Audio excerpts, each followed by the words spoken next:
it's Lynn, and today I'm coming at you with a book review of Crying in H Mart by Michelle Zauner.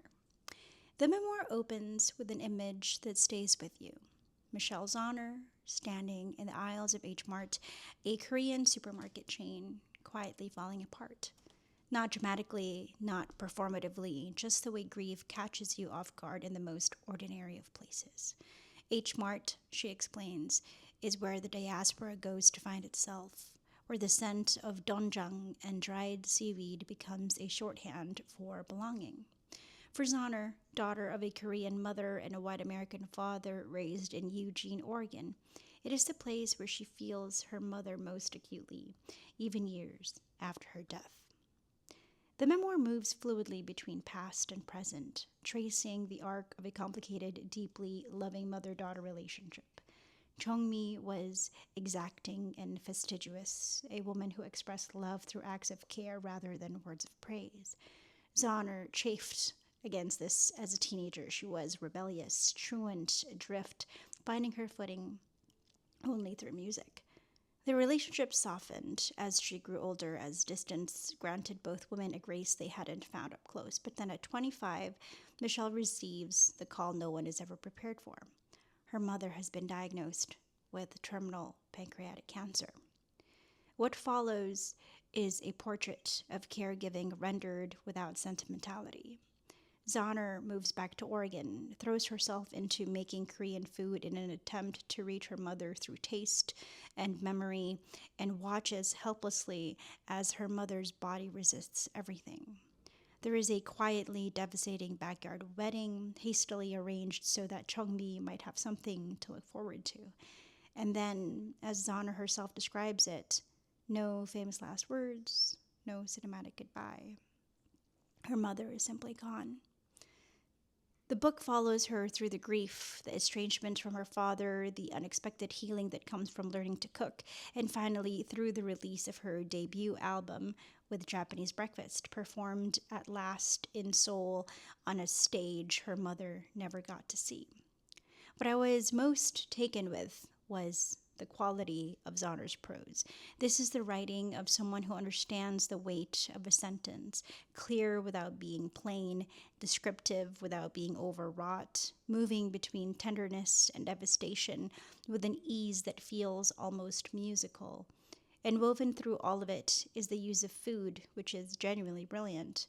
Korean dishes, kimchi jjigae, japchae, soft tofu stew, function not as decoration but as emotional architecture. Food is a language she and her mother shared most frequently, so learning to cook it becomes an act of both mourning and reclamation simultaneously. It works precisely because Zahner never lets you forget the stakes. Her mother, as her illness progresses, can no longer eat any of the things Zahner is so desperately learning to make. What I also deeply appreciated was Zahner's refusal to eulogize her mother into a saint. Chongmi is rendered in full, her warmth, her possessiveness, her jealousy, and even her pride. And that honesty is rare in grief writing, where the impulse to protect the dead often wins out over the impulse to tell the truth. Threaded through all of it, too, is something quieter and equally powerful. The question of what it means to be biracial, to hold on to the Korean half of yourself when you're surrounded by whiteness, and to have that identity be so entirely mediated through one person.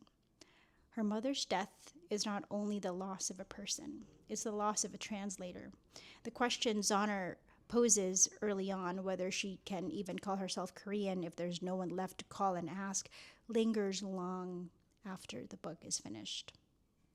Notably, Zahner narrates the audiobook herself, and it makes an enormous difference. Her voice carries the same quality as her prose, controlled, a little restrained, and then suddenly cracking open at exactly the right moment. I cried multiple times while listening to her, and there is something about hearing someone tell their own grief story in their own voice that removes every last layer of distance. And Zahner's performance here is as fully realized as anything she's done in music.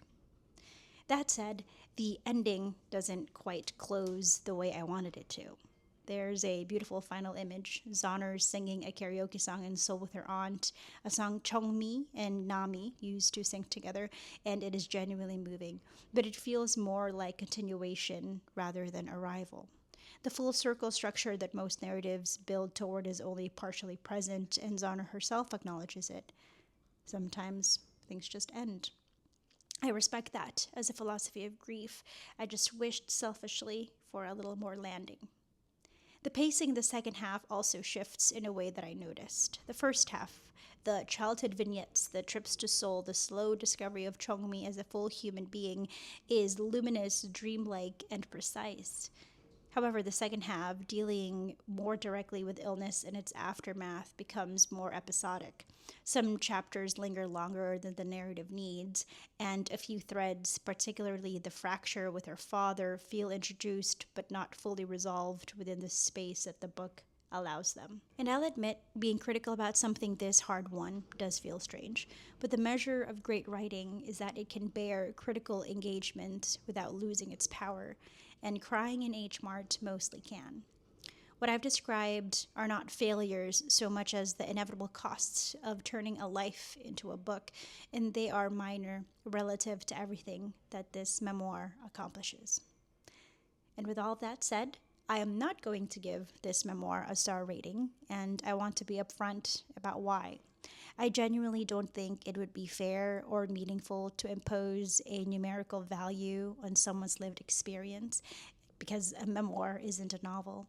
It isn't constructed the same way and it can't be evaluated the same way.